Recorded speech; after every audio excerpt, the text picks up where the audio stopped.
En compagnie de Guillaume Latendresse, ancien des Voltigeurs de Drummondville. Guillaume, je sais que maintenant, tu es passé du côté animation, avec le podcast, la radio, mais je te donne un break d'animation aujourd'hui. Je te remets dans la position d'interviewer. Bienvenue, Guillaume.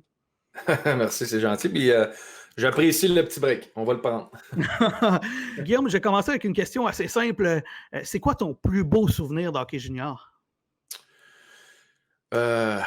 Mais je pense que mon plus beau souvenir hockey junior, ça a été le repêchage, honnêtement. Tu sais ce qui s'en vient. Tu sais, moi, je suis sorti deuxième, fait que je savais que c'était Drummondville ou troisième à Val-d'Or, là, tout dépendamment s'il allait avoir une transaction, vu que mon frère Olivier était avec les Foreurs déjà l'année d'avant. Il y avait beaucoup de rumeurs. Donc, puis le draft à Val-d'Or en plus, donc on s'attendait peut-être à un coup fumant, mais Drummond m'avait bien dit là, que c'était moi leur sélection là, avec Denis Fugère, Michel Georges qui était là. C'était Francis Brault, l'entraîneur-chef. Mais juste le fait de vivre cette trip-là, junior majeur, le repêchage, surtout après une année, tu sais, moi, je suis l'année de repêchage avec Crosby. Le premier, c'est Crosby, t'es deuxième. Disons que ça a été exceptionnel. Fait que, ouais, ça, c'est un méchant beau souvenir de mon hockey junior, le repêchage. Au début, là, remets-nous dans le contexte, est-ce qu'il y avait Ouais. des espèces de comparaisons entre toi et Sidney Crosby ou Sidney était plus déjà dans une ligue à part là, à ce moment-là? Ben, je pense qu'il y avait eu des discussions, mais là, je pense que aussi ça avait été très clair. Là, c'est Yannick là, qui allait faire de Sidney Crosby leur premier choix.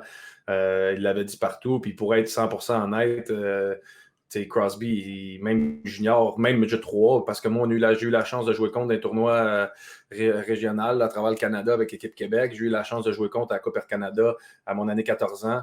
Il était dans une ligue à part, ce gars-là. Là, en aucun temps, quelqu'un aurait pu faire l'erreur de dire on repêche la tendresse avant Crosby. Puis si oui, j'étais un méchant moron. Il méritait de perdre sa job. Fait que, est-ce qu'il y a eu des discussions? Peut-être qu'il y en a eu, mais j'espère qu'ils n'ont pas duré longtemps parce que même au niveau midget 3, on n'était pas dans la même ligue. J'étais 14 ans, j'ai fait des bonnes statistiques. C'était intéressant ce que j'ai fait, mais c'était loin de Sidney Crosby. Puis ça t'a permis quand même de te retrouver à Drummondville, qui est un beau marché de hockey. Comment t'as aimé ça, jouer à Drummond? Ben, pour être honnête, quand j'ai été repêché à Drummondville, pas que j'ai été déçu. Drummond, dans ce temps-là, c'était 1200, 1100 de moyenne. L'année d'avant, il avait fini avant-dernier dans la ligue, puis on sait que Rimouski avait tanké pour avoir la chance de repêcher un gars comme Crosby. Donc, Drummond, eux autres, n'avaient pas fait exprès pour tanker. C'était juste un alignement un peu moins bon. Je pense que ça avait été une année vraiment difficile. Puis même au niveau de l'organisation, là, il y avait besoin d'une remise sur pied. Il y avait un gros groupe qui gérait ça. Tout le monde tirait un peu sa couverte. C'était l'aréna avant qu'ils refassent la chambre. Nous autres, moi, c'est mes années et la chambre n'était pas incroyable. Il y a eu vraiment des changements qui se sont faits par la suite durant mes années là-bas. Mais donc, ça a parti un peu, puis comme je disais tantôt, mon frère était à Val-d'Or, fait que c'est sûr que j'avais toujours le désir de jouer avec mon frère. On avait joué ensemble, mais 3A, fait que je tripais beaucoup là-dessus. Mais quand même, après ça, j'ai rien à dire là, de mon passage. Là, dès que j'ai mis le chandail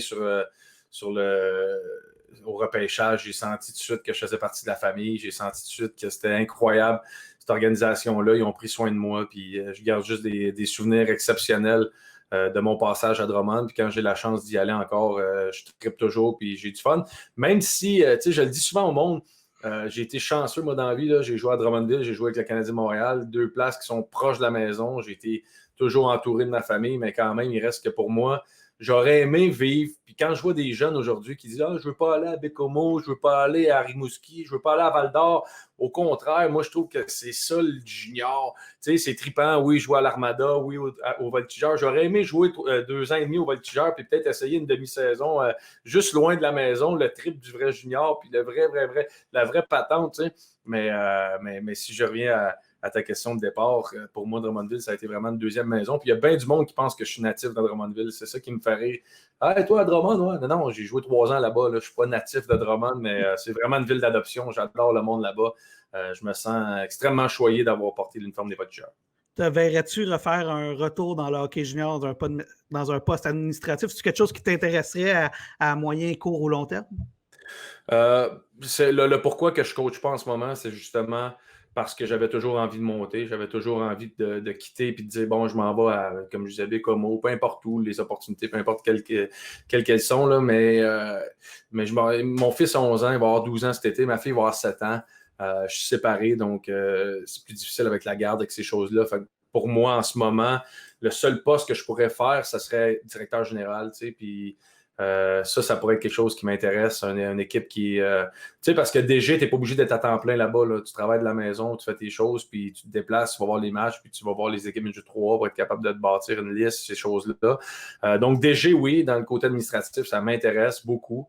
Mais je suis pas à recherche. Je n'appelle pas pour avoir des jobs quand ça l'ouvre. Là. Je suis très, très bien où je suis en ce moment avec RDS, le midget 3A. Je fais de la radio à Montréal, donc je suis très, très bien. Si le téléphone sonne, on va écouter, mais pour l'instant, là, la priorité est sur ma famille et les opportunités que j'ai ici dans la région de Montréal. En toute honnêteté, as-tu le temps des fois de regarder ou as-tu le goût des fois de regarder du hockey junior? Regardes-tu une coupe de game par année? Ben, tu sais, pour être honnête, les matchs qui passent à TVA Sport, bien souvent, je les enregistre pour les réécouter. J'aime ça. Juste faire la comparaison des systèmes de jeu, juste voir les ajustements, les choses que les équipes font pour après ça avoir des discussions avec mon. Tu sais, moi, j'ai la chance d'avoir Steve Larouche là, au midget 3 qui a fait 8 ans comme assistant junior majeur avec les Cataractes, qui a une carrière exceptionnelle comme joueur. Fait que c'est un gars qui a un bagage débile là, pour nous. Fait que c'est le fun de se challenger, se poser des questions. Puis des fois, on regarde des clips, des matchs ou comment c'était ou qu'est-ce que vous faisiez dans des situations comme ça. Puis on échange, puis on apprend les deux. Donc, oui, j'aime ça regarder des matchs. Oui, j'aime ça regarder des clips. Des fois, il me sort des vieilles cassettes qu'il y avait, là, des vieilles games, puis on jase de ça. Fait que non, c'est vraiment... Je suis vraiment passionné de la game, je suis vraiment passionné des ajustements, d'essayer de voir les coachs, comment ils travaillent, l'émotion, aller voir, souvent je vais à l'Armada voir des matchs quand j'ai la chance d'y aller parce que j'aime ça voir les réactions, j'aime ça voir les coachs derrière le banc, comment ils sont, comment, dans les moments de tension, bon, mais la nervosité ou le stress prend-tu le dessus. Ça. Fait que j'aime vraiment ça, suivre le junior quand je suis capable. Ça va paraître bizarre comme question, mais dirais-tu que maintenant que tu es passé comme un peu de l'autre côté de la culture, du côté plus administratif, tu as une meilleure tête de hockey que tu l'avais au moment où tu jouais?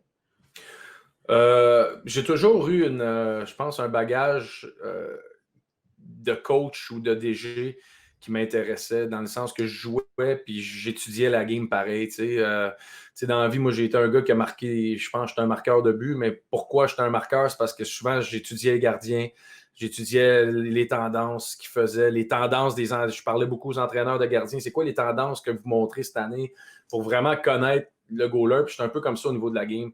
Fait que comme joueur, je l'avais, mais oui, c'est sûr, depuis que j'ai arrêté, j'ai une vision différente, surtout au niveau du management. Au niveau, tu sais, avant, on me disait, Guillaume, à 9h, tu fais ton déjeuner, à 9h15, tu viens à l'aréna, à 10h, tu es dans la douche, à 11h, tu sais, tandis qu'à cette heure, c'est moi qui fais cet horaire-là. Fait que c'est un peu, c'est un peu différent. C'est de l'apprentissage, c'est des bagages superbes. Je me trouve super choyé de faire. J'ai fait 4 ans entraîneur-chef midget 3A, puis là, je suis DG, je dirige la structure au complet du Pee-Wee relève jusqu'au midget 3A. C'est moi qui décide du développement, c'est moi qui produis le bassin de la région Richelieu là, du côté Charlemagne. Fait que ça, c'est vraiment, vraiment, vraiment une opportunité qui est trippante pour moi. Puis, es-tu encore en contact avec des anciens joueurs qui jouent dans LHMQ, des gars que tu as coachés, qui t'écrivent une fois de temps en temps? Ouais, j'ai bien des jeunes. Tu sais, moi, quand j'ai coaché en chef, je me suis toujours dit, j'espère être capable que les jeunes que je dois coacher veulent garder une relation avec moi, puis qu'ils m'appellent, puis qu'on puisse jaser. Fait que oui, j'ai plein de jeunes là, que je suis en contact avec eux, que j'ai coaché midget 3A, qui ont fait une carrière junior majeure. Je pense dernièrement juste des gars comme Maxime Trépanier qui vient de finir, ou Pascal Corbeil, ou William C. C'est des joueurs comme ça qui ont eu des carrières exceptionnelles. Junior majeur qui t'envoie des messages, qui te remercie. Fait que ça, c'est vraiment le plus gratifiant pour un entraîneur, moi, d'avoir une relation avec mes anciens joueurs, puis d'essayer. J'en ai qui m'appellent, Guillaume, pourrais-tu m'aider? Là, j'ai même écrit une lettre de référence pour un jeune qui voulait essayer de s'en aller en Europe. Fait que c'est vraiment trippant. C'est vraiment le fun. Puis on le fait pour ça au final. Là, c'est pour les jeunes qu'on fait ça, puis pour l'amour de la game, tout simplement. Là. Puis, t'as-tu été triste quand tu as vu comment ça s'est terminé pour William Cyr? Ça s'est terminé sur une blessure, c'est-tu plate, pareil? Ouais, c'est plate. Au moins, de son côté, il a eu la chance de gagner avec les Huskies. Il a eu un méchant trip. Mais oui, c'est plate de terminer sa carrière junior de la sorte là, avec l'Armada. Mais dans l'ensemble, je pense que quand on y pense, ce gars-là a été coupé Bantam 3A, Collège Charlemagne. Il a joué au Collège français. Puis à 15 ans, il a joué chez nous, Midget 3A. Il avait été coupé honnêtement parce qu'il était trop petit. Là. Ça a été une erreur monumentale pour moi. Moi, à 15 ans, on me disait « Ah, il est petit, t'as pas peur? » Non, non, ce kid-là est tellement intelligent, tellement une tête de hockey. Il va savoir rouler ses mises en échec. Il va savoir, il est tellement intelligent sur la glace. Puis, j'ai été chanceux de coacher des kids de même quand on y pense. C'est pas des gars qui vont jouer dans la Ligue nationale. Là, ils ont une carrière exceptionnelle, junior majeur, s'en vont dans l'universitaire. C'est vraiment, vraiment, on est choyé de faire ça. Puis là, ils continuent dans le hockey, mais j'ai d'autres kids qui font d'autres choses. Puis c'est tellement, moi, je trouve, on ne réalise pas l'impact qu'on a, Midget 3A. On est vraiment l'année de transition des jeunes, dans le sens que leur première blonde, leur char, ils finissent le secondaire. C'est tellement gros cette année-là, c'est tellement un game changer que souvent on prend pour acquis un petit peu parce qu'on est passé par le haut, peu importe, mais je trouve qu'il faut prendre vraiment soin de l'opportunité qui nous est offerte par les familles, les jeunes, puis même au niveau junior, là, c'est gros, là, une carrière de 16 à 20 ans, là, c'est une transition de la vie d'ado à vie d'homme. Pour moi, là, je trouve qu'il ne faut pas prendre à la légère l'opportunité qu'on a d'être avec ces jeunes-là au quotidien. Là. Je t'entends parler, puis je sens encore la passion là, dans ton ton de voix. Là. Tu tripes encore sur le sport. Là. Ah non, moi, je fais ça depuis l'âge de 3 ans. On vit de sport, je parle de hockey 24 heures sur 24. Là, mon frère vient de prendre sa retraite, il s'en vient avec moi. Il va coacher le Midget Espoir dans la structure en dessous des Riverains. En chef, fait que on est vraiment une famille de hockey, puis on n'est pas capable de faire autre chose. On a juste connu ça. Fait que oui, je prends une semaine pour aller à la chasse à l'Orignal, là, mais c'est à peu près tous les autres sports que je fais présentement. On a juste vécu là-dedans. Quand on va voir mon grand-père est rendu à 82, puis on parle de hockey. C'est juste de ça qu'on parle. On vit que pour ça. T'sais, cette semaine, c'était la fête à mon neveu, ben, qu'est-ce qu'on a fait? On a mis sur le téléphone, on a regardé la loterie de la Ligue nationale. Fait que c'est ça. J'ai été élevé là-dedans, tout le monde tripe sur le hockey, puis on est juste des passionnés. Puis ça, quand tu es passionné de quelque chose, ben, moi, je me dis à tous les jours, là, depuis que j'ai pris ma retraite, je n'ai pas travaillé, là, honnêtement. Là. Je fais du hockey, mais du 3A. Je suis à la glace avec les jeunes. Je fais de la radio, je parle de ma passion, puis je fais de la TV à RDS, je parle de ma passion avec des chums, puis j'ai la chance d'être avec des légendes comme Carbo, Vincent D'Anfos, Mario Tremblay, peu importe. J'ai la chance de connaître ces gars-là, puis d'échanger au niveau de nos passions.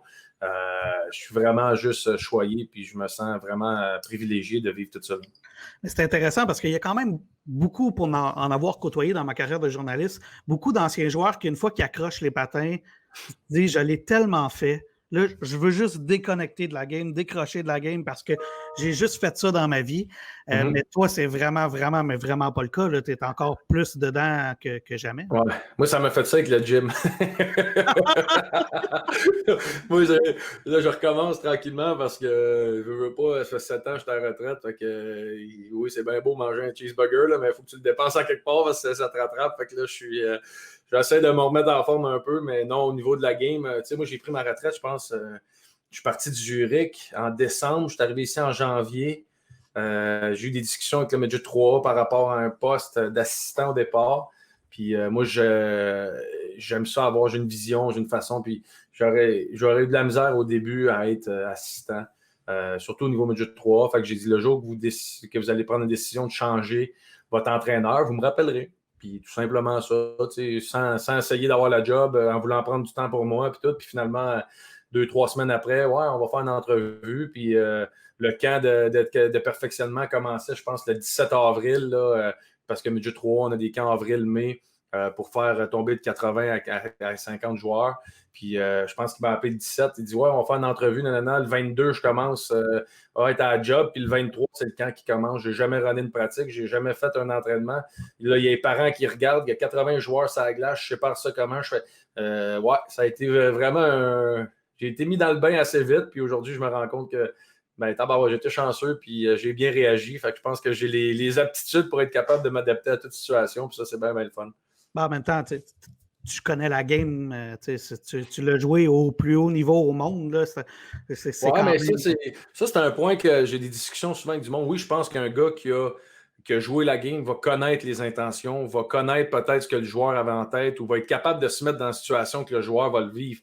Mais il reste que pour moi, pas parce que tu as joué la game que tu es un bon professeur d'école. Puis au final, quand tu es un coach, ben, tu dois comprendre les émotions, tu dois comprendre comment l'expliquer. Tu dois être certain que les 20 joueurs le comprennent, pas juste 3, pas juste les meilleurs. Il faut que tu comprennes que celui qui a un TDA ou celui qui comprend moins bien ou celui qui est visuel, celui qui est auditif, ben, il faut que tu sois capable de faire tout ça ensemble pour que tout le monde comprenne le plan de match, tout le monde comprenne la vision. Puis je pense que ça, que tu ailles jouer la game, ça ne t'avantage pas là-dessus. Il faut que tu sois capable de connaître des choses. Tu sais, juste au-delà de dire, nous autres, on a une TV à l'Arena, ben, quand tu fais un speech, mets-toi pas devant la TV parce que tu vas en avoir 12 qui vont la regarder et ils ne t'écouteront plus. Tu sais, c'est des détails que quand tu commences, tu ne le sais pas, ces choses-là. Tu ne le sais pas. Puis on a la chance d'avoir au Québec quand même un programme exceptionnel au niveau du développement des entraîneurs. Là, je pense au cours Haute Performance avec Hockey Québec, qui est vraiment trippant avec nous autres. C'est M. Mouton là, qui fait le coach JF. Puis il est exceptionnel. Là. Tu passes une semaine complète là-bas avec 80 gars qui veulent devenir coach. Tu as des conférences avec, du moins de mes années, c'était Bob Hartley, Stephen Waite. On est choyés d'avoir ça. Puis ça nous permet d'un peu connaître comment coacher puis quoi faire. Puis ça, je trouve que c'est un méchant beau programme qu'on a. Est-ce qu'il y a quelque chose de difficile en tant qu'ancien joueur à être derrière le banc ou dans les gradins? Parce que quand tu es sur la glace, tu contrôles une partie du jeu. Tu sais que toi, tu aurais fait telle affaire à tel moment, dans telle situation de jeu, mais derrière le banc, tu n'en as plus de contrôle, mis à part les joueurs que tu décides de mettre sur la glace. Est-ce qu'il y a quelque chose de difficile quand tu vois des schémas de jeu se dessiner puis tu fais « Oh non, moi j'aurais fait ça » ou « Il aurait fait ça » ou « J'aurais dû faire ça ». C'est le gros problème du joueur de hockey. Ceux qui arrêtent de jouer, peu importe le niveau que tu as joué, c'est l'acquis du jeune qu'on ne réalise pas. Pour nous autres, c'est tellement facile. Bon, faire une passe, l'attraper du revers, qu'elle soit à 25 pieds, ça ne change rien. On va l'attraper. Mais Midget 3 ou Bam-Tam ou même junior majeur, les aptitudes ne sont pas encore à niveau. Puis il y a tellement de détails sur les techniques individuelles qu'il faut mettre l'emphase, puis mettre du temps. Puis on se concentre beaucoup trop sur le collectif pour moi. Puis on oublie un peu la base qui est le joueur, qui est le patin, qui est la technique de hockey, qui est le lancer, qui est les passes. Moi, j'ai des jeunes qui rentrent du 3 qui n'ont même pas une technique de lancer qui est adéquate. C'est vraiment, il faut prendre soin des habiletés individuelles. Je pense beaucoup plus au niveau du hockey. Faudrait que justement les ligues comme le junior majeur, le midget 3A réussissent à créer des programmes qui feront en sorte qu'on peut aider les équipes parce que l'emphase là, où il faut la mettre, là, le développement du joueur, là, c'est de 7 à 12 ans. Donc, c'est le Atom puis c'est les Pee-Wee. Plus qu'on va mettre de temps avec eux, avec des entraîneurs de qualité, avec des entraîneurs de skills, des entraîneurs de power skating pour aller chercher leur mobilité de la jeunesse, ou ce qui sont des éponges, ou ce qu'ils peuvent tout apprendre. Moi, même si à 18 ans, là, tu viens me voir, puis hey, Guillaume, tu patines pas bien, on va changer ta technique. Ça fait 16 ans ou ça fait 15 ans que je patine de la même façon. Ça va être dur en tabarouette de faire changer mon mental memory de ma technique de patin. Mais si je te prends à 7 ans, ça fait 3 ans que tu patines, je te montre des nouvelles tendances, des nouvelles techniques, on fait de la répétition, de la répétition, de la répétition. Je pense qu'on peut vraiment changer la game. Puis il faudrait trouver une façon justement que les ligues junior majeur, midget 3 puissent aller mettre des entraîneurs de qualité avec Hockey Québec pour venir aider ces entraîneurs-là. Parce que à Tombe, souvent, c'est des parents, puis sans rien leur enlever parce que c'est des bénévoles exceptionnels. Je pense pas que c'est peut-être ce qu'on a besoin dans les années critiques du joueur de hockey au niveau du Québec. Il faudrait essayer de trouver, parce que moi, je pense qu'un des gros problèmes qu'on a, c'est ça. C'est que jeunes, les entraîneurs sont laissés à eux-mêmes. Visiblement, parlant de développement de joueurs, on en a deux. T'en as deux principaux qui ont été repêchés. Dernier repêchage, deux géants gaillards pour les avoir vus. C'est au-delà de ça, si je parle de Noah Warren qui est sorti avec les Olympiques de Gatineau, 8e, depuis qu'il est jeune, on le voyait, puis oui, là, il est exceptionnel. Noah, il y a le toolbox pour jouer dans la Ligue nationale, il y a le toolbox pour jouer du hockey professionnel, si on s'entend à 100%. Le problème de ces gars-là, des fois, c'est quand ils ont une charpente comme ils ont, ben, ça a toujours été plus facile. Puis oui, Bam-Tam prenait la rondelle en arrière du filet, facilement, il se rendait au filet de l'autre côté sans avoir eu d'adversité ou sans avoir... fait que c'est d'apprendre vraiment à une bonne première passe, rentrer dans le jeu, pas essayer de déjouer deux gars. Fais ta passe, rentre dans le jeu, pas de problème. S'il n'y a pas de situation, ben recule, prends le rush, puis éteins le jeu. Parce que honnêtement, Noah Warren, c'est un des défenseurs, je pense qu'il est rendu à 6 pieds 4, avec la meilleure mobilité que j'ai coaché. Là. Honnêtement, c'est exceptionnel quand ce gars-là se met à patiner. Il est beau, il est le fun à voir. Donc, il doit juste apprendre ce petit côté-là. Puis pour nous, comme entraîneur, on a été chanceux d'avoir des jeunes de cette qualité-là dans notre groupe. Puis pour Emmanuelson Charbonneau, Manu, lui, c'est un gars qui est sur le rough. Comparativement à Noah, qui est plus smooth. Manu, c'est rough, c'est choppy. Mais c'est un kid tellement avec une éthique de travail exceptionnelle, une attitude incroyable. Honnêtement, ce kid-là, il est tellement le fun à coacher. Tu te tournes le dos, tu sais que le kid, il va donner ce qu'il a donné, puis il va être dans le tapis, qu'il va pousser ses chums.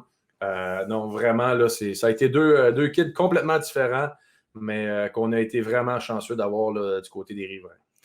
Vois-tu Warren jouer dès l'année prochaine à 16 ans dans la LHMQ? Ben, oui, il est sorti 8e, il a joué 14 ans midget 3, 15 ans midget 3. Je pense que Noah, faut qu'il, pour son développement personnel, je crois que la meilleure situation pour lui va être. Puis moi, je parle toujours aux équipes ou je parle aux parents ou autres, puis je dis ce que je pense selon. Moi, je parle pas pour dire c'est sûr, si Warren revient 16 ans, midget 3, les riverains vont être meilleurs. On s'entend. Mais moi, je pense au kid, je pense à son développement personnel. Je crois que Warren est rendu au stade qu'il doit jouer 16 ans junior majeur. Il doit pratiquer avec des hommes. Il doit être sa patinoire avec des gars comme Louis Robitaille, le staff qu'ils ont mis en place du côté des Olympiques. Je pense que ça va être la meilleure chose qui peut arriver pour Noah. Donc, pour moi, à 16 ans, Noah Warren doit jouer junior majeur. À qui est-ce que tu le comparerais? Si, mettons, tu avais un joueur à le comparer dans la Ligue nationale, là, juste pour donner une idée aux gens de quel type de joueur il est. Là. Pas nécessairement en termes d'habileté, mais en termes de... c'est deux joueurs qui se ressemblent au niveau du style de jeu. Ben, c'est drôle, je pense que Noah se compare beaucoup à Seth Jones. Puis je trouve que c'est une comparaison. OK, oui, Seth Jones, on s'entend, là, c'est de l'élite de la Ligue nationale. Là, puis j'aime pas ça faire des comparaisons avec les meilleurs dans le métier, mais il reste que pour moi, dans les habiletés, la shape, la shot, toutes ces choses-là, je trouve que Seth Jones, c'est un gars qui a une mobilité exceptionnelle. C'est un gars qui est avant reculons dans l'élite au niveau du patin. Puis je pense que Noah, dans son groupe d'âge, est la même chose. Donc, pour moi, un gars comme Seth Jones, puis je pense que c'est la comparaison que Noah fait de lui-même. Je pense que c'est un bon choix. Là. Dans le cas de Charbonneau, le vois-tu faire le saut dans le junior majeur éventuellement, peut-être cette année, peut-être dans les années à venir?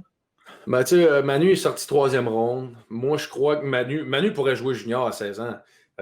Sans hésitation, je pense que c'est un kid qui a le potentiel, l'éthique de travail. Je crois qu'il y a encore des choses, puis je sais qu'il s'entraîne fort là, pour avoir des discussions. Je sais qu'il a perdu un 10-12 livres là, pour améliorer sa vitesse, son jeu de pied. Parce que le reste, il l'a. Je pense qu'il doit juste réussir à trouver le bon range au niveau de sa grandeur, au niveau de son poids, puis pour trouver la perfection. Mais je pense que c'est un kid, surtout là, en connaissant Bruce. Bruce va l'adorer, là, ça c'est certain. Il reste junior, je ne suis pas surpris. Il revient midget 3, je ne suis pas surpris non plus. Je suis ouvert aux deux. Pour le bien du jeune, je crois qu'il ne perdra pas son temps midget 3 puis il ne perdra pas son temps junior majeur. Fait que je pense que c'est un kid qui est entre les deux, tandis que Noah, pour moi, doit rester junior. À quel point ton téléphone sonne proche du repêchage de la LHMQ puis que les DG et les entraîneurs t'appellent pour avoir de l'information? Ça sonne, oui, beaucoup. Mais moi, j'essaie de transférer tout à mon coach. Pourquoi? Je veux que ce soit lui. C'est lui qui a l'opinion. Si on n'est pas d'accord ou si on a des discussions à avoir sur un joueur, on va les avoir eues à la fin de saison. Fait que moi, j'aime mieux que Steve parle aux équipes. J'aime mieux que Steve donne son opinion avec la mienne parce qu'on s'est parlé, on a parlé des jeunes. Mais je pense que le lien, c'est Steve qui l'a. C'est Steve qui est chaque jour sur la glace avec les kids. C'est Steve qui est dans les meetings avec eux autres. C'est pas ma job à moi de dire mon opinion sur un joueur. Je pense que l'entraîneur est la personne la mieux placée pour être capable de donner son opinion. Puis Steve connaît assez la game pour être capable. Puis on a toujours dit, moi, puis on ne perdra pas notre nom pour défendre un joueur, juste pour défendre un gars, pour avoir un gars de repêché de plus. On va vendre nos joueurs, on va dire, mais on va être fair, puis on va être honnête. T'sais, moi, j'ai des joueurs que j'ai vendus parce que je sais qu'ils vont faire des bons joueurs, qui vont amener quelque chose à une équipe junior. On essaie toujours de maximiser nos joueurs, mais jamais au détriment de ce qu'on a bâti pendant des années. Puis on est chanceux là, à l'âge qu'on les jeunes ont, sont extrêmement travaillants, ils ont des super belles attitudes, donc c'est facile pour nous de les défendre puis de les backer. Mais moi, j'essaie toujours d'être le plus honnête possible dans mon évaluation, puis Steve est de la même façon. Fait que pour nous, on se rend compte, on fait l'évaluation des joueurs, puis après ça, on s'en va avec ça face aux équipes juniors. Mais j'aime ça que ça soit Steve qui parle au DG, qui parle au recruteur-chef. Je pense que c'est sa job à lui de défendre ses joueurs, puis de dire vraiment ce qui se passe avec les kids. Est-ce que ta façon de gérer ton équipe Midget 3, elle a été teintée peut-être par les directeurs généraux ou les coachs que tu aurais eu, soit Midget 3, soit junior, soit dans la Ligue nationale?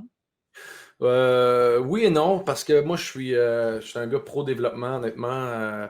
Qu'on gagne, oui, on veut toujours gagner parce qu'on apprend toujours mieux dans la victoire, mais de l'autre côté, on apprend beaucoup aussi dans l'adversité, dans se remonter d'une série de défaites, d'en trouver des solutions, d'en permettre aux jeunes. Tu sais, moi, je trouve souvent le problème qu'on a, c'est qu'on ne permet pas aux jeunes de les trouver des solutions. On va arriver au meeting le lendemain, bon, mais les boys, voici ce qu'on va changer, voici. Ouais, parfait, mais pourquoi eux autres Pourquoi on ne leur permet pas de faire une auto-évaluation? Pourquoi on ne leur permet pas de s'évaluer comme équipe, comme jeunes? Est-ce que ma façon de travailler serait différente dans le junior majeur 100%? Parce que le junior, pour moi, c'est une ligue de résultats, même si je trouve que c'est beaucoup trop jeune pour être une ligue de résultats. On devrait se prioriser le développement du joueur, mais il reste que quand même, je pense qu'on fait du bon boulot. On fait comme on peut dans un calendrier qui est très chargé aussi pour les jeunes. Mais de notre côté, Midget 3, moi, qu'on gagne ou qu'on perde le match, ce que je veux, c'est de l'attitude, c'est de l'effort, puis je veux voir une progression. C'est sur ces points-là que j'évalue. Je n'évalue pas le score final parce que des fois, à cet âge-là, il y a un breakdown, il y a 5-6 minutes. Je ne pense pas qu'il faut évaluer sur le résultat. Il faut évaluer sur le processus, puis on l'entend souvent, là, le fameux processus, mais c'est vrai que c'est ça. Puis surtout à notre âge, le groupe d'âge qu'on a, tu sais, moi, chez nous, je demande à mon entraîneur, puis ça faisait partie de mon entrevue, es-tu prêt à faire jouer chaque joueur au minimum 10 minutes? Un gars de quatrième trio, c'est 10 à 12 minutes chez nous. Puis il va jouer soit en avantage numérique, soit en désavantage numérique. Je veux qu'il touche, qu'il ait une opportunité d'être sa patinoire dans des moments critiques. Parce que notre job, au final, c'est oui d'avoir des gars repêchés junior majeur. Oui, c'est d'avoir des gars qui jouent junior majeur. Mais j'en ai aussi qui s'en vont au collégial. J'en ai aussi qui s'en vont dans le collégial des deux. Puis ma job à moi, c'est de les développer au maximum du potentiel qu'ils ont. C'est ça ma vraie job. D'avoir une bannière. Oui, on veut tout ça. Oui, c'est le fun, puis c'est pour le programme, c'est exceptionnel. Mais je pense que si on fait les choses comme il faut à partir du PWI en montant, d'ici 3 à 5 ans, on va être capable de changer notre programme pour l'emmener à un autre niveau. Puis c'est là que c'est gratifiant pour nous autres. Beaucoup plus pour moi qu'une bannière. Il ne faut pas oublier que il y a des humains derrière le joueur de hockey aussi. Là, la plupart des joueurs qui vont passer entre tes mains, ils n'atteindront pas la Ligue nationale, puis ils vont peut-être même pas avoir des carrières de joueurs de hockey professionnels. Ils vont peut-être finir ingénieurs, avocats, peu importe, mécaniciens. Il ne faut pas oublier que des jeunes à 14, 15 ans, il y a des êtres humains à développer derrière ça aussi. Puis c'est incroyable de garder ça en tête aussi. Je pense que c'est la priorité. Tu sais, honnêtement, oui, le hockey, c'est important, mais les études, faut que les gars soient bons à l'école, faut que les gars performent à l'école, faut que les gars, faut trouver une façon de les garder. Puis au-delà de ça, pour moi, le hockey junior majeur, le hockey midget 3, c'est une école de vie. Je pense qu'on l'oublie souvent. Tu sais, c'est tellement important. Moi, là, la discipline, la ponctualité, le respect, nettoyer la chambre quand tu pars, dire merci. Être poli avec les arbitres, être poli avec la Ligue, je pense que ça fait partie des choses qu'on doit montrer parce que quand tu arrives plus tard, ben, c'est des choses qui vont t'aider dans la vie. Fait qu'au-delà du hockey, l'école de la vie du midget 3, du junior majeur est tellement importante au niveau de la structure disciplinaire puis des choses qu'on doit inculquer à ces jeunes-là. Pour moi, à Charlemagne, chez nous, ça fait partie du programme. On sort des points disciplinaires ou hors glace quasiment autant qu'on sort des points sur glace parce que ça part de là. Ça part de là, tout simplement. Je veux te faire revenir dans tes souvenirs là, de hockey junior un peu plus pour les prochaines minutes. Ta première année dans le hockey junior, te souviens-tu de ta transition? Est-ce que ça avait été est-ce que tu avais été surpris par le niveau de jeu ou est-ce que ton adaptation avait été bonne? Si je me fais tes statistiques, ça semble bon, mais à toi de nous le dire. Ben, j'ai eu un camp d'entraînement dégueulasse. Honnêtement, là, je me souviens de Drummond, là, même il y avait des joueurs qui jouaient avec moi avec les riverains qui disaient ouais, qu'est-ce qui se passe avec toi? T'es pas le même gars. T'as aucune implication. J'ai vraiment eu un camp d'entraînement à 16 ans difficile. Je pense pas que j'aurais fait l'équipe si j'étais pas le numéro 2 au draft. Ou j'aurais été bubble, en tout cas, là, pas loin, parce que j'ai vraiment eu un camp difficile à 16 ans, je m'en souviens, puis c'est des conversations que j'ai encore aujourd'hui. Puis peut-être que justement, ce camp-là, puis cette pression-là que j'ai vécue m'a aidé à mes années 18-19 à Montréal de connaître des super bons camps parce que je l'avais vécu avant en étant un peu attendu, si je peux dire ça, là, dans la ville, à Drummond. Mais j'ai eu un camp très difficile.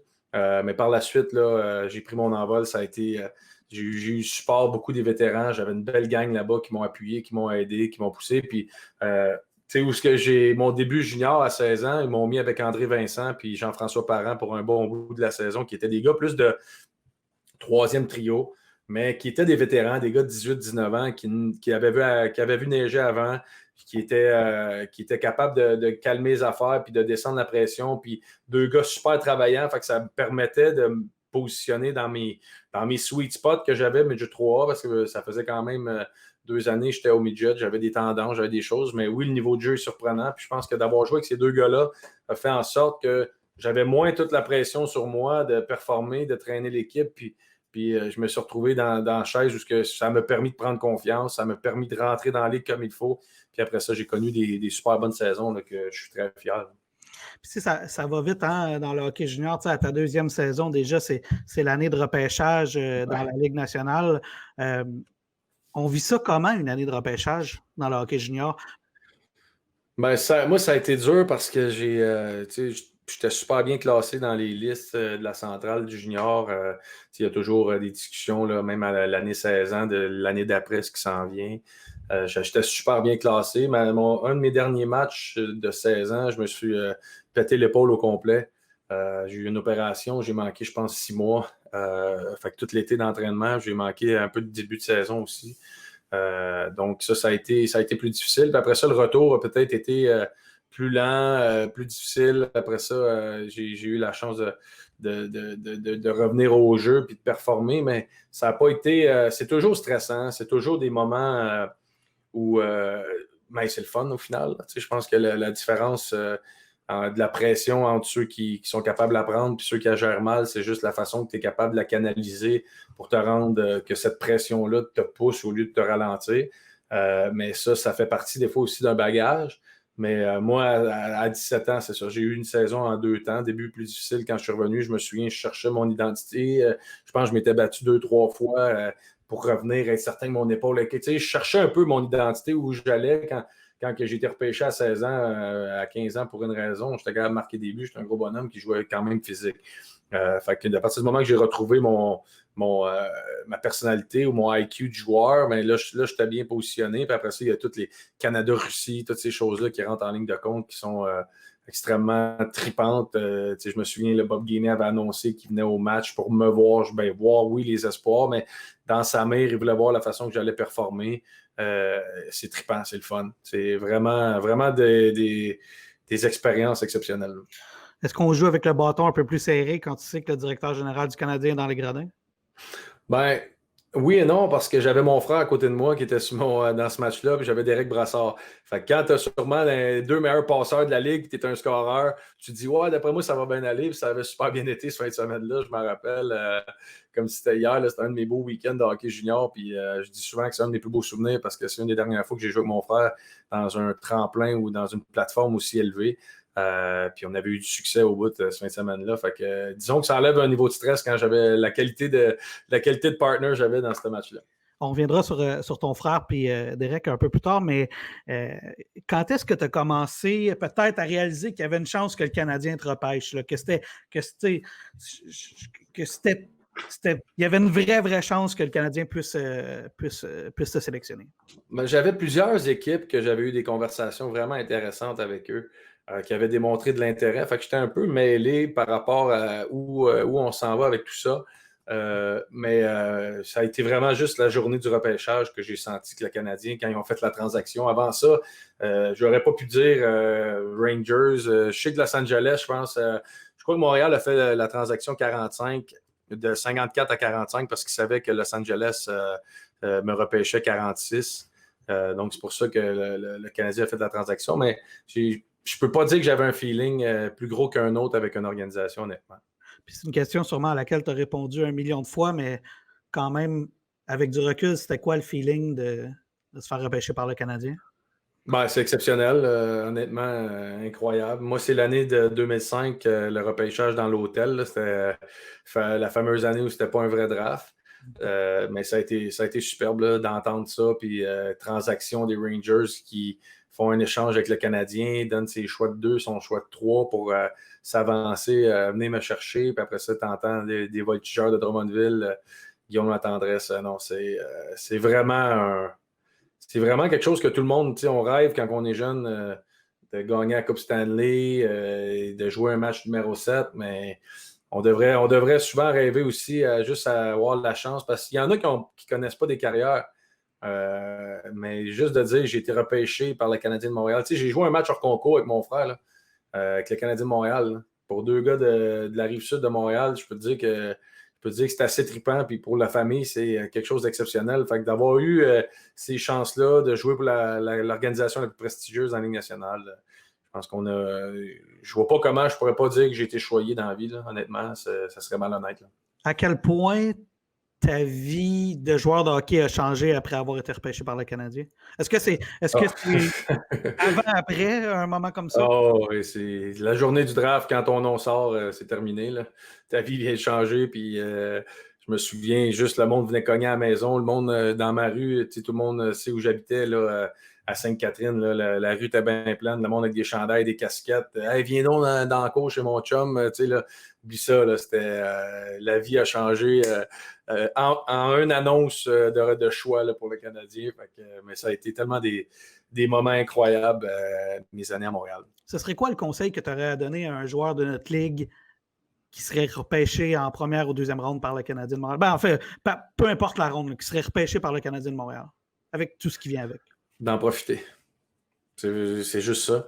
Puis de ne pas oublier pourquoi il a commencé à jouer au hockey. Pourquoi on commence à jouer au hockey, c'est parce que c'est une passion, parce qu'on aime ça. Puis des fois, quand la pression monte, quand on voit l'opportunité, quand on voit l'argent qui est en ligne, que c'est une business au final, mais juste oui, tous ces points-là sont corrects, mais de garder l'essence même de pourquoi j'aime la game, pourquoi je la fais, puis pour quelle raison. Parce que peu importe le signe de pièce ou peu importe la ronde, peu importe le chandail, au final, c'est ta passion, tu le fais parce que tu l'aimes, puis de jamais perdre ça, je pense que c'est le plus important que tu peux faire. Parce que si tu respectes la game, puis tu te souviens de pourquoi tu étais passionné, les choses vont bien aller par la suite. On jase, là. Mettons Alexis. Ouais. Repêché par le Canadien. Tu t'attends à quoi comme cirque? Oh, tabarouette. Ça sera pas drôle. Ah non, ça va être énorme. Ça va être énorme. Ah ouais. Ça va être une gestion assez folle. Un peu comme quand Crosby est rentré à Rimouski. Tu sais, là, il y avait son garde du corps c'était quoi? C'était Yannick Dumais, je pense.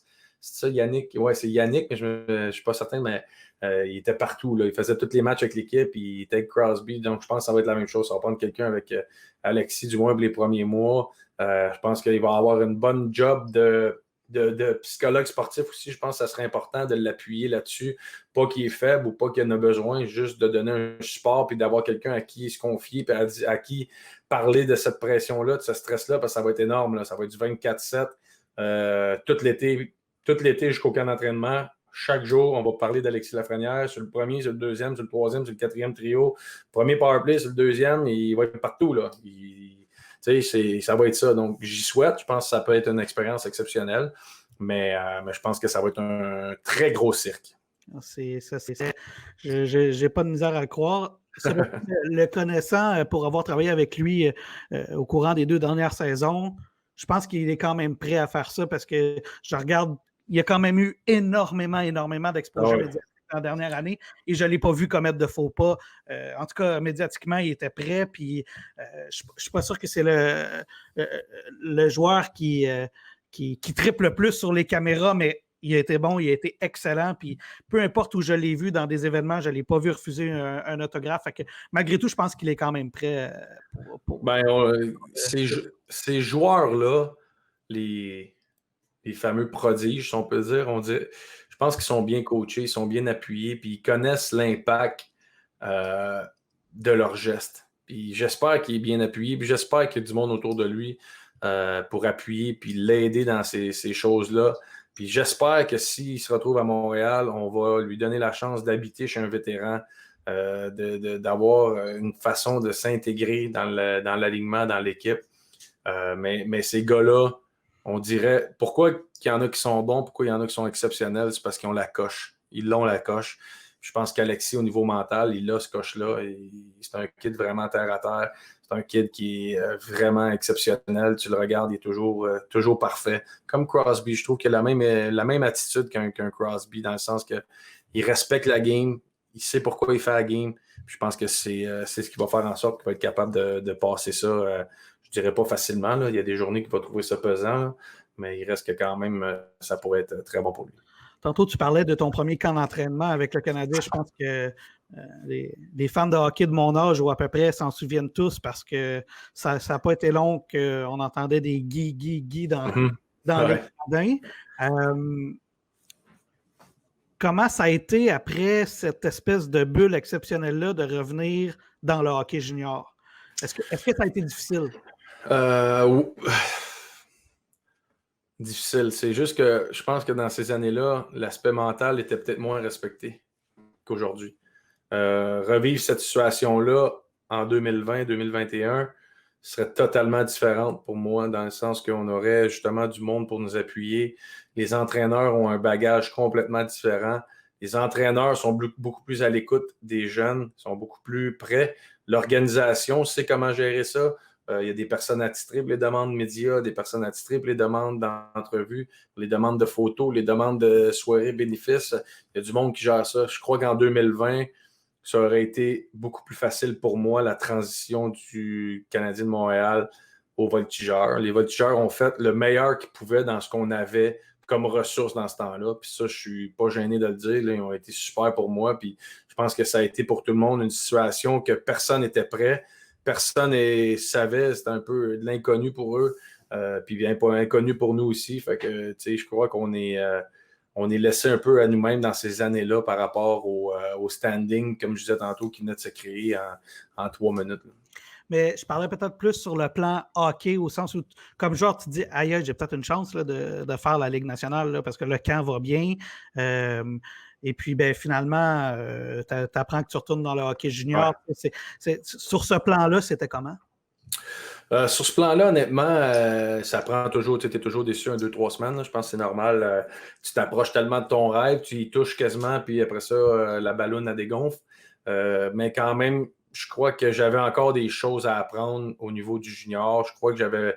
Tu sais, je ne suis pas un gars qui a fait 200 points par année. Je n'ai pas brûlé la ligue là, en tant que tel. Là. Fait que je crois que de revenir junior à 18, oui, j'ai eu ma déception au départ, mais après ça, ben, tu dois trousser les manches. Puis justement, ça avait créé des attentes de plus. Ça avait créé que le monde voulait me taquiner. Je me souviens, on allait jouer à Chicoutimi. Là, je peux te dire que le monde était content de crier Guy, Guy, Guy, mais pas pour les mêmes raisons qu'il le faisait que quand j'étais au Canadien. Là, c'est la beauté du hockey junior. C'est la beauté de l'apprentissage que ça te donne à tous les niveaux. Moi, j'ai vécu un apprentissage complètement différent que d'autres. Mais je pense que c'est tellement une belle plateforme, un beau tremplin pour toutes ces choses-là. Tu as parlé beaucoup de ton frère depuis le début de l'entrevue. À quel point c'était trippant de jouer contre ou avec lui? On a joué ensemble à G3, ça a été exceptionnel. On a gagné cette année-là les playoffs. On était à la Coupe Air Canada ensemble. On a fait équipe Québec ensemble. T'sais, mon frère, ça a toujours été mon mentor. Là. C'est vraiment... Mon frère, c'est l'exemple parfait de l'attitude, de la personnalité, du gars fonceur, du gars qui n'hésite pas. Fait que d'avoir lui en avant de moi qui ouvrait les portes, je pense que ça a été une des bonnes choses qui a pu m'arriver dans ma carrière. Puis de jouer ensemble. De jouer contre aussi, c'était trippant. Là. Je me souviens, lui, on dirait qu'il trouvait une façon de lever son jeu d'un cran contre nous autres. Là. C'était souvent des hat-tricks ou des games de 2-3 points. Puis là, la comparaison, puis il était bon là-dedans pour venir mettre le trouble là, dans ce qui se passait. mais il était tellement talentueux. Je pense qu'il a été exceptionnel pour les Foreurs de Val-d'Or. Moi, je ne comprends pas encore à ce jour que son chandail ne soit pas retiré, là, honnêtement, avec tout ce qu'il a fait avec les Foreurs. Capitaine, 125 points. Je pense qu'il est 2e ou 1er pour les recrues. Je pense qu'il est encore 3e au niveau des points dans l'histoire de l'équipe. Les 2 gars avant lui sont retirés. Moi, honnêtement, je crois que il devrait être d'un prochain par rapport. Puis je ne dis pas ça parce que c'est mon frère. Là. Ça a été exceptionnel de jouer ensemble, mais je pense que ce qu'il a fait à Val-d'Or mériterait d'être souligné. As-tu déjà fait du trash talk sur ton frère quand tu arrivais dans le coin contre lui? Non, non, non. Non, ma mère me parlerait plus. Ouais, non, je peux pas. Je me souviens, je la raconte souvent l'histoire, là, mais première fois, on est allé dans le coin ensemble à Drummond, je peux te dire, lui, il allait pour le body, puis moi, j'y allais pour le puck. Fait que j'ai mal paru un petit peu dans cette. Mais il m'a jamais repogné après, par exemple. C'était fair, fair. C'était fair, mais c'est ça. Moi, j'y allais pour le puck. J'ai dit, ouais, non, c'est mon frère, je peux pas faire ça. Puis finalement, lui, il allait pas pour le puck. C'est qui les meilleurs joueurs, puis pas juste au point de vue statistique, là, mais les gars que tu as vus sur la glace dans le hockey junior, puis peut-être même pas des gars qui ont fait la Ligue nationale, là, mais les meilleurs joueurs avec qui tu as eu que tu as joué? Que j'ai joué, ben, c'est sûr, un gars comme Brass. Je pense que Derek était exceptionnel. Euh, je pense que Brass, un gars comme Fred Saint-Denis était très, très bon chez nous avec les Voltigeurs. Si je vais contre qui j'ai joué, un gars qui était impressionnant pour moi, junior, je pense qu'il y a 2 ans de plus que moi, c'était avec le Dracard de Bécomo. Il y a JF Jacques, il y a Steve Bernier qui était à Moncton, qui étaient 2 gars un peu dans mon style de jeu. Peut-être plus Steve Bernier, c'était vraiment un gars que je me comparais beaucoup, beaucoup, beaucoup, beaucoup. Je me souviens, on les avait affrontés en série Moncton, puis les autres étaient tough, ils étaient gros, mais Steve, il était vraiment talentueux. Puis on le voit, il joue encore dans la Ligue américaine, il a une carrière exceptionnelle. Mais un des joueurs dans mon style de jeu que moi j'apprécie à regarder, c'est certain que des gars comme Steve Bernier, là, c'était assez impressionnant. Là. Derek Brassard, es-tu un peu encore en contact avec lui? C'est-tu un gars avec qui tu t'étais lié d'amitié dès le hockey junior? Puis... Ouais, on a une relation super, on se parle souvent, moi puis Brass.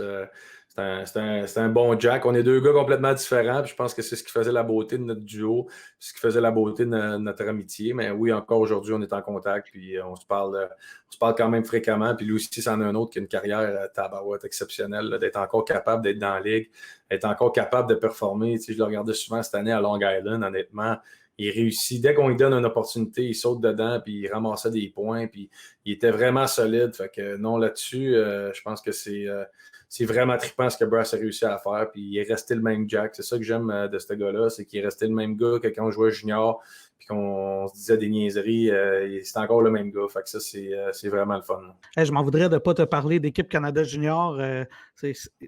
C'est quoi pour un Québécois de jouer, un Québécois ou un Canadien de jouer pour équipe Canada Junior?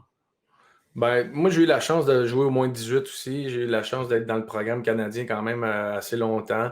Nous, on a eu le tournoi à Vancouver. Ça avait été vraiment débile. Là.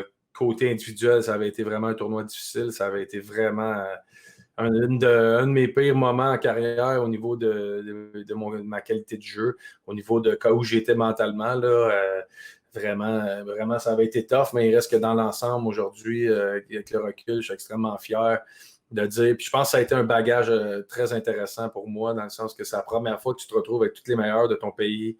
Tu n'es plus juste le meilleur des voltigeurs ou tu n'es plus juste dans le top 3 de la Ligue junior majeure du Québec ou le top 10. Tu te retrouves que là, tu es avec les 12 meilleurs au Canada comme attaquant, les 13 meilleurs.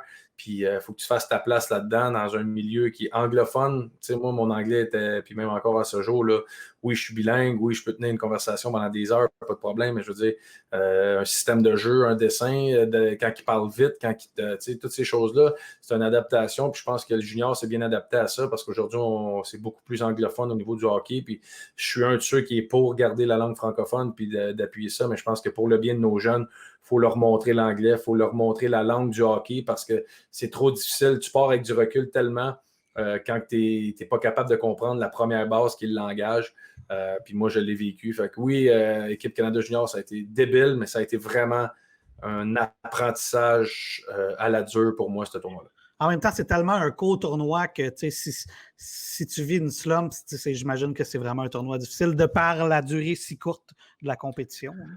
Oui, c'est certain, mais c'est quand même un gros 2 semaines où moi, dans le fond, quand je suis parti pour Vancouver, c'est là qu'il avait sorti la fameuse revue, la revue gay, là, qui avait fait une grosse controverse là, par rapport à mon orientation sexuelle, qui n'a aucunement rapport avec le hockey, mais il reste que ça avait quand même été, pour un jeune de 18 ans, de faire les médias pour ton orientation sexuelle quand ça n'a aucun rapport. J'ai trouvé ça difficile mentalement. Là, je me suis retrouvé là-bas avec Brent Sutter qui n'était pas capable de dire mon nom, puis j'étais sur le premier trio au début, puis là, il expliquait les drills, puis là, c'était mon trio qui allait, je comprenais rien de ce qu'il fallait qu'on fasse. Ça a été vraiment, là, j'étais mêlé complètement partout dans toutes les sphères de la game, là, puis on l'a vu dans mon jeu, puis c'est pas des excuses, là, j'ai été pourri ce tournoi-là, tout simplement, là, puis je suis pas gêné de le dire, puis je m'en cache pas. Mais il reste qu'au final, je pense que je peux dire aujourd'hui que j'ai été champion du monde des moins de 20 ans, un des plus gros tournois au monde, le plus gros tournoi junior, puis j'ai ma bague à la maison, puis je suis bien, bien fier. Je n'ai pas gagné de Coupe Stanley, mais j'ai réussi à faire quand même un exploit que plusieurs n'ont même pas eu la chance d'aller à ce tournoi-là. Ah non, c'est sûr. Puis la Ligue nationale, après, il y en a des gars qui jouent le World Junior qui joueront jamais dans la Ligue nationale. Là, ça arrive aussi. J'ai fait, à part la Coupe Stanley, là, j'ai un parcours où plusieurs ont rêvé de l'avoir, puis moi j'ai eu la chance d'écouter, puis ça ne s'est pas terminé comme on voulait, peut-être avec les commotions, puis à l'âge que j'ai fini, mais je touche du bois encore aujourd'hui pour l'opportunité que j'ai eue de me rendre jusque-là. On termine en parlant de peut-être ton chum Maxime Lapierre, le gars avec qui tu travailles maintenant au podcast La Poche Bleue, est-ce que c'est le même gars que tu as connu dans le hockey junior? J'ai pas joué contre souvent parce qu'il était à PI, là. Mais tu sais, oui, je pense qu'il y avait peut-être plus de liberté offensive. Max, tu sais, on pense souvent que c'est juste un botchy qui a de la misère, tu sais, que c'était juste un gars de quatrième trio, mais je pense que c'est un gars qui pouvait apporter quelque chose sur des trios qui pouvaient être peut-être offensifs. Oui, c'est pas sa première qualité. Je pense que son éthique de travail, sa vitesse, c'est vraiment la priorité au niveau de son jeu. Mais oui, c'est le même gars là, fatigant qui est tout le temps là. On dirait qu'il est... Même dans le podcast, on fait des meetings des fois, puis je suis comme arrête, là, je suis pas sur la glace contre toi. Il y a ça dans son ADN, mais c'est tellement une personne honnête, loyale. Je pense qu'on a une amitié qui va au fil du temps, là, qui grandit. Puis aujourd'hui, on a un projet ensemble. On est rendu partenaire dans une business. Puis on voit que ce qu'on a vécu avec les Canadiens, mais ça nous aide beaucoup vers où on s'en va, puis ce qu'on veut faire, puis comprendre la réalité de l'autre aussi. Fait que non, c'est une belle histoire, c'est une belle amitié qu'on a ensemble. Puis on est bien, bien, bien chanceux. Ben, on s'arrangera peut-être pour y parler de hockey junior à son tour, lui aussi. Il y a des belles histoires avec l'île du Prince-Édouard. Mais le Rocket. Je ferai mes recherches puis je m'assurerai qu'il nous raconte ça. Hey, Guillaume, je veux te remercier infiniment pour ton temps. Merci pour tes anecdotes, pour ta disponibilité, ta générosité. On a fait presque 1 heure ensemble, là. Merci beaucoup. Bonne chance pour tes projets hockey, tes projets hors hockey. Puis merci pour ta passion. Merci pour tout. Puis bonne chance. Ça fait plaisir. Puis je suis certain qu'on va se croiser dans un aréna bientôt, mais que tout soit ouvert puis qu'on puisse se permettre. Le plus rapidement possible, s'il vous plaît. Espérons-le pour les jeunes. Merci Guillaume. Beaucoup tout le monde. Bye bye.